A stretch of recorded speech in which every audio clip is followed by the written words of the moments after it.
So hello guys, very good morning. मेरा नाम है सुमित और ये हमारी एवरीडे सीरीज की 25th वीडियो है। आज हम इस वीडियो में बात करेंगे कि अगर आप अपने 20s में इन्वेस्टिंग स्टार्ट नहीं करते हैं तो इस चीज़ के क्या डिसएडवांटेज होते हैं। कल की हमने वीडियो बनाई थी जिसमें हमने बताया था कि अगर आप अर्ली 20s में इन्वेस्टिंग स्टार्ट करते हैं 20 साल, 21 साल, 22 साल, 25 साल के आसपास, तो आपको क्या एडवांटेज मिलेंगे और कैसे क्या चीज़ें काम करेंगी। देन आज की जो वीडियो है उसके बिल्कुल अपोजिट है। अगर आप जो इन्वेस्टिंग अर्ली स्टार्ट नहीं करते हैं, 20s में इन्वेस्टिंग स्टार्ट नहीं करते हैं, तो क्या चीज़ें आपके साथ होंगी। आज इस वीडियो में इसी के बारे में हम बात करें। Let's beginning.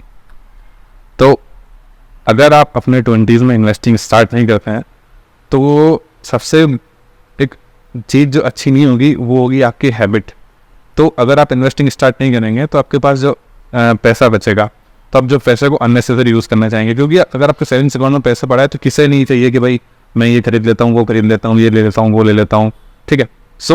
अगर आपके 20s में आपके पास आप कुछ कमा रहे हो और आप अपने पैसे को सेव कर रहे हैं तो आप डेफिनेटली उन चीज़ों को जो है गलत चीज़ों में यूज़ करेंगे। पार्टीज़ हो गया फ्रेंड के साथ, या फिर कोई unnecessary shoppings, unnecessary clothes, unnecessary जो चीज़ें हैं, फोन, वायरलेस, जो भी चीज़ें, बहुत सारी चीज़ें आजकल बिक रही है मार्केट में। सभी कंपनीज आपको सिर्फ चीज़ें बेचना चाहती है। EMI पे ले लो, पे लेटर पे ले लो, क्रेडिट कार्ड ले लो, ये सब ले लो, वो सब चीज़ें, मतलब सब कुछ डिस्काउंट ले लो, इतना परसेंट उतना परसेंट। बेसिकली पूरा मार्केट जो है यंगस्टर्स को और अधिकतर सभी चीज़ें जो हैं फिटनेस वाली सभी सब जो भी चीज़ें हैं सब यंगस्टर को लूटने के पीछे लगी हुई। लूटने के पीछे इन द सेंस कि आपको जिन चीज़ों की ज़रूरत नहीं है उन चीज़ों को भी ऐसा बताते हैं, ऐसा करते हैं कि आपको ज़रूरत है इन चीज़ों की, आपको चाहिए ही चाहिए। तो आप जो है इस ट्रैप में उलझना स्टार्ट कर दोगे, क्योंकि आपकी इन्वेस्टिंग की हैबिट नहीं बनेगी और आप जो है अपने पैसों को सेविंग्स अकाउंट में रखेंगे और आप रेगुलर चेक करेंगे कि हाँ भाई मेरे पास तो इतना पैसा खर्च कर देता हूँ, तो क्या कोई दिक्कत नहीं है। तो ऐसी सब चीज़ें आप करने लगेंगे। आप पे लेटर्स का यूज़ करेंगे, आप क्रेडिट कार्ड यूज़ करने लगेंगे, बहुत सारी चीज़ें आप करने लगेंगे जिससे आपकी हैबिट ऐसी बनेगी कि आप भाई अननेसेसरी चीज़ों में खर्चा करने लगेंगे। इन द फ्यूचर आपको जब ये रियलाइज़ होगा कि यार ये बेकार खर्च हैं मैंने किए हैं, तो ये आपको काफ़ी ज़्यादा रिग्रेट देंगे। सबसे पहली चीज़ तो ये हो गई। एंड देन उसके बाद दूसरी चीज़ ये हो गई कि आपको जो है कंपाउंडिंग इंटरेस्ट का फ़ायदा नहीं मिलेगा, उल्टा नुकसान ये सब चीज़ें होंगी, क्योंकि आप जो है बहुत बार क्रेडिट कार्ड से कुछ चीज़ें परचेस करेंगे या फिर पे लेटर्स वगैरह बहुत सारी चीज़ें यूज़ करेंगे, फिर उनके चार्जेस हो गए, उनके एनुअल चार्जेस हो गए, अब बहुत सारी चीज़ें आप पे करने लगेंगे, तो आप जो स्ट्रैप में फंस जाएंगे। तो आपकी कमाई और आपका एक्सपेंडिचर इतना हो जाएगा कि आपने बस कमाया उसे खर्च किया, कमाया और खर्च किया। अब जो ट्रैप बन जाएगा कि आपको वही कमाना है फिर खर्च करना है, कमाना है खर्च करना है, तो इस लूप होल में आप उलझ के रह जाएंगे। आपकी अच्छी हैबिट नहीं बन पाएगी इन्वेस्टिंग की, सेविंग के प्रति। तो आप इसी लूप होल में उलझ कर अपने लाइफ को बर्बाद कर सकते हैं। इन फ्यूचर आप बर्बाद भी कर सकते हैं। कोई मतलब बड़ा शब्द नहीं होगा कि बर्बाद ही होगा लाइफ, ऐसा कुछ नहीं हो सकता है।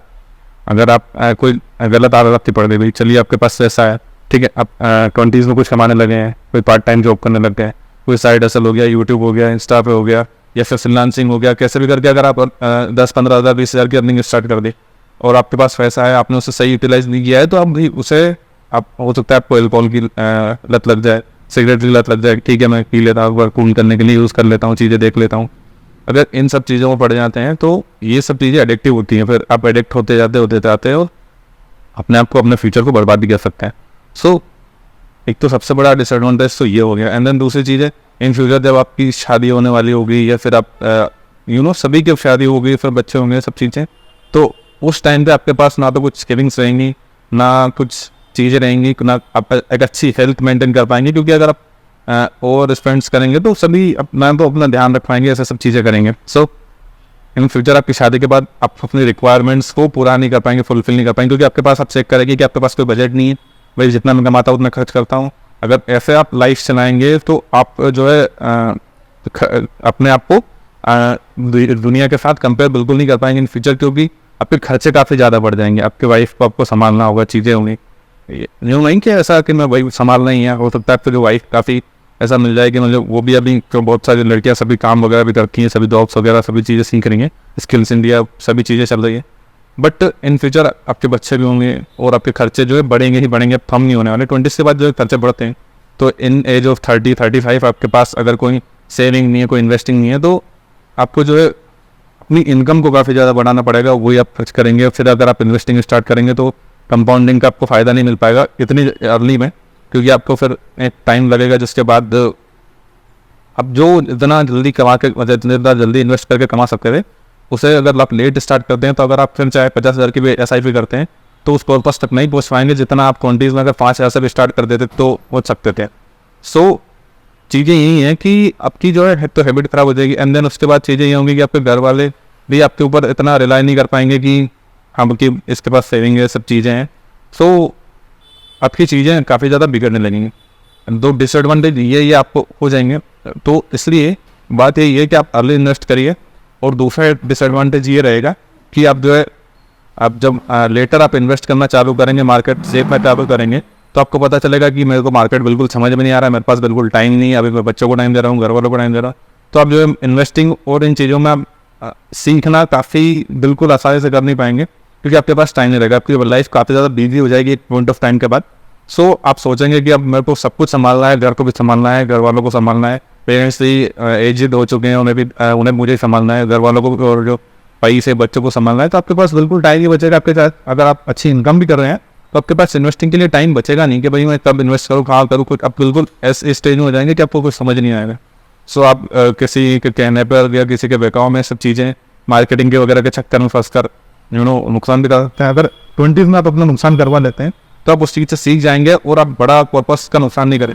इन 30s 35 जब आपके पास अच्छा कॉर्पस रहेगा और आप जो है बड़े कॉर्पस से इन्वेस्ट करना चालू करेंगे और आप किसी फ्रॉड के कैसे फंस गए तो आपको जो है बिल्कुल मार्केट से ट्रस्ट छूट जाएगा और आपको काफ़ी ज़्यादा कैपिटल उसके बाद, क्योंकि उस कैपिटल पे आपकी फैमिली डिपेंड है, आपकी सेविंग है। सो इन सब चीज़ों में आपको काफ़ी ज़्यादा तकलीफ आ सकती है। तो अर्ली अगर स्टार्ट करते हैं तो उससे आप अगर लर्निंग भी काफ़ी ज़्यादा हो जाएगी। सबसे बड़ा मतलब मैं यही बताया था कल कि लर्निंग आपकी काफ़ी अच्छी हो जाएगी। लर्निंग आप करेंगे तो इन फ्यूचर आपको एजिटेशन नहीं रहेगा, इन फ्यूचर आपको कोई वो नहीं रहेगा कि भाई मुझे तो कोई गाइडेंस चाहिए या सब चीज़ें, क्योंकि आप पहले से गलतियाँ भी करके कुछ अच्छी चीज़ें करके सीख चुके होंगे, मार्केट की मूवमेंट को समझ चुके होंगे। पूरा नहीं मैं कह सकता कि 100% मार्केट को भी समझ नहीं सकता, लेकिन फिर भी जो जेन्युइन चीज़ें हैं, जो बेसिक चीज़ें उन्हें आप समझ रहे हैं, प्रिंसिपल समझ गए मार्केट का, इन 30s तक तो आपको काफ़ी एडवांटेज उस चीज़ों को मिल सकते हैं और वो आपको नहीं मिलेंगे अगर आप नहीं करेंगे स्टार्ट। चाहे छोटे अमाउंट से करेंगे तो भी आपको मिल सकता है, क्योंकि सब चीज़ें आप सीख जाएंगे, पहले समझ जाएंगे, आपके पास होगी चीज़ें। भाई मेरा लॉस हुआ था 20s में इस चीज़ करके, तो अब मैं ये चीज़ नहीं करूँगा, मैं जो पेनी स्टॉक में कोई स्टॉक में नहीं लूँगा या फिर मिड कैप में मैं इन्वेस्ट नहीं करूँगा, मैं अच्छी कंपनियों में रिसर्च करने के बाद ही इन्वेस्ट करूँगा, मैं गोल्ड में इन्वेस्ट करूँगा, मैं रियल एस्टेट में इन्वेस्ट करूँगा। मुझे जहाँ करना है मैं पूरा एक एक्सपीरियंस आपका बिल्ड होगा उसके साथ, और आपकी एक हैबिट बिल्ड होगी तो काफ़ी अच्छा रहेगा। आपकी हैबिट अगर बिल्ड नहीं होगी, आपका एक्सपीरियंस नहीं बनेगा, तो इन फ्यूचर अगर अच्छी जॉब पे पहुंच जाते हैं, अच्छा पैसा भी कमाते हैं, तो आप उसे इन्वेस्ट करने में काफ़ी ज़्यादा हेजिटेट होंगे। सो थोड़ा बहुत सभी चीज़ों का नॉलेज होना चाहिए। और एक बस ये चीज़ मैं नहीं कहता कि भाई पूरा पैसा कमा के आप पूरा इन्वेस्ट कर दो। फिर से वही टॉपिक पे आ रहा हूँ कि इन्वेस्ट आप करो, लेकिन उतना करो कि भाई पहले अपने स्किल सेट पर ध्यान दो, अपने ऊपर ध्यान दो, अपनी चीज़ें सुधारो, कोई नई स्किल सीखो, कोई भी चीज़ें हैं जो नया कोर्स करो। इन सबको करने के बाद भी आपके पास अगर बचता है पैसा तो उसे इन्वेस्ट करो। अगर ऐसा भी है तो SIP मिस कर सकते हैं, उसका कोई इशू नहीं रहता है।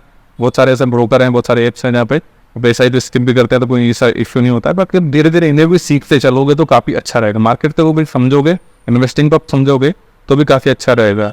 क्योंकि इंडिया में इन्वेस्टिंग के कुछ मेजरली 4-5 ही इंस्ट्रूमेंट है। गोल्ड है तो गोल्ड इतना ज़्यादा रिटर्न देता नहीं, लेकिन सेफ रहता है। उसके बाद मेटल के बाद जो हो गया एक स्टॉक मार्केट है, इसके बाद रियल एस्टेट है। रियल एस्टेट में चीज़ें रहती है कि आप जो है आपके पास लिक्विडिटी नहीं रहती है, हम छोटे अमाउंट से नहीं कर सकते हैं। आपको जब चाहिए तब आप स्क्वायर ऑफ नहीं कर सकते। आपको एक अगर आप उन्हें कोई प्रॉपर्टी ली, अब भाई उससे आपने रिटर्न भी अच्छा कमा लिया है, अब अच्छे स्टेज पे वो है, पर आप उसे सेल करने जाएंगे तो आपको बायर ही नहीं मिलेंगे, काफ़ी टाइम तक आपको ढूंढना पड़ सकता है। आपको जब रिक्वायरमेंट होगी पैसों की तब आपको जो है बायर नहीं मिलेगा, तो फिर वो क्या ही काम की इन्वेस्टमेंट। तो ऐसी सब चीज़ें हैं। और उसके बाद बहुत सारे लोग मार्केट में इन्वेस्ट करते हैं तो उनके पास एक लिक्विडिटी वाला ऑप्शन रहता है स्टॉक मार्केट में भी, म्यूचुअल फंड्स। तो इनमें ये चीज़ें हैं कि भाई आपको बस चाहे लॉस दो है कुछ भी चीज़ें, लेकिन आपको पैसे की रिक्वायरमेंट है, आपको कोई हेल्थ प्रॉब्लम आ चुकी है, तो आप इमीडिएटली स्क्वायर ऑफ करके वहाँ से निकल सकते हैं। फिर अपना जो पैसा आपने इन्वेस्ट किया है आपके पास आ जाएगा। सो ऐसी चीज़ें भी सभी चीज़ों में होना चाहिए। मैंने हमेशा कहा मेंटेन करके चलिए कि कुछ पैसा अपना इन्वेस्ट करिए मार्केट में, कुछ करिए मेटल्स में, कुछ करिए रियल एस्टेट में। और अगर आपको नहीं हो पा रहा है रियल एस्टेट के लिए ज़्यादा पैसे की ज़रूरत है तो आप रेंट्स में कर सकते हैं, जहाँ पे कुछ कंपनियां जो है रियल एस्टेट खरीदती है, देन उसके रेंट से आपको रिटर्न या फिर डिविडेंड ये सब चीज़ें भी आती हैं। ये भी अभी हो चुका है ऑनलाइन, काफ़ी सारी कंपनियां हैं वो भी अच्छा रिटर्न दे रही हैं। सो आप जहाँ भी इन्वेस्ट करना चाहें मार्केट तो कर सकते हैं, और आप मार्केट के थ्रू, ब्रोकर के थ्रू, डिजिटल गोल्ड में भी कर सकते हैं, डिजिटल गोल्ड में भी इन्वेस्ट कर सकते हैं। सो आपको ये चीज़ें सीखना काफ़ी ज़्यादा ज़रूरी हो गया है। इन 2023 की उसमें हम बात कर रहे हैं, तो इन चीज़ों को सीखना और समझना कल को आपके लिए काफ़ी ज़्यादा बेनिफिट देगा, क्योंकि अगर आप समझ जाएंगे तो चाहे आप आज इन्वेस्ट ना करें, आज आप चाहे 5-10 हज़ार भी करें, उसे हम निकाल लें, कोई इशू नहीं है, लेकिन अब सीख अगर समझ जाएंगे तो ये चीज़ें आपको काफ़ी ज़्यादा बेनिफिट इन फ्यूचर प्रोवाइड करेगी, काफ़ी ज़्यादा बेनिफिट आपको देगी। ये भी एक स्किल ही है, ये भी एक चीज़ है, जैसे कि आपने कोई कोर्स किया है, ऐसा ही है कि स्किल सेट ही है कि आप मार्केट को समझ रहे हैं, इन्वेस्टिंग को समझ रहे हैं, चीज़ों को समझ रहे हैं, कैसे काम करती है। तभी चीज़ को आपको एटलीस्ट ये तो पता होना चाहिए कि भाई मार्केट कैसे काम करता है ना, म्यूचुअल फंड कैसे काम करते हैं, गोल्ड में जो है डिजिटल गोल्ड कैसे काम करता है, सोवरेन गोल्ड बॉन्ड्स में क्या होता है, रेट डिसीजन बात कर रहा था अभी, रियल एस्टेट की जो कंपनीज होती हैं जो रियल एस्टेट वो कैसे काम करती है। सो इन्वेस्टिंग की काफ़ी ज़्यादा जो है चीज़ें बदल रही हैं। अभी लिमिटेशन काफ़ी ज़्यादा खत्म हो गई। पहले हमारे पास समस्या थी कि भाई ब्रोकर के पास अगर अकाउंट भी खुलवाना है 10 साल पहले तो काफ़ी ज़्यादा पेपर वर्क, उस आसपास तो कोई ऑफिस था ही नहीं, छोटे शहरों में कोई ऑफिस था ही नहीं ब्रोकर्स का। लेकिन अभी सभी चीज़ें ऑनलाइन हो रही हैं, आप बैंक्स, आपके पास कैश नहीं है, आप ऑनलाइन पेमेंट कर रहे हैं, काफ़ी सारी चीज़ें डिजिटल हुई, तो आपको भी इसी के साथ डिजिटल होना है। बस सिंपल सी बात ये है, पहले अगर आज से 15 साल पहले मैं इनसे वीडियो बनाता रहता कि आप भाई म्यूचुअल फंड इन्वेस्ट करिए, मार्केट में इन्वेस्ट करिए, तो आप सोचते कि भाई मैं कहाँ से तो पैसा डालूँ, कहाँ से क्या करूँ।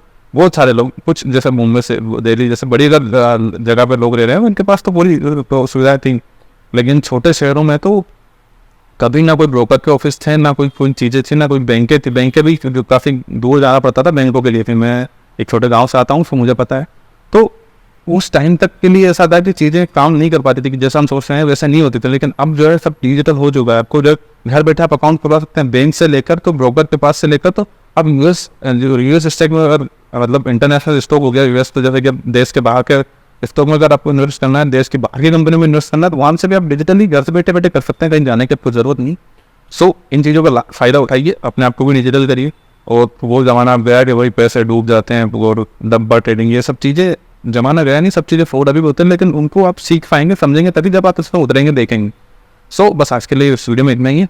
मैं आपको अपडेट करते रहिए और मिलते हैं कल की वीडियो में। सो बाय बाय।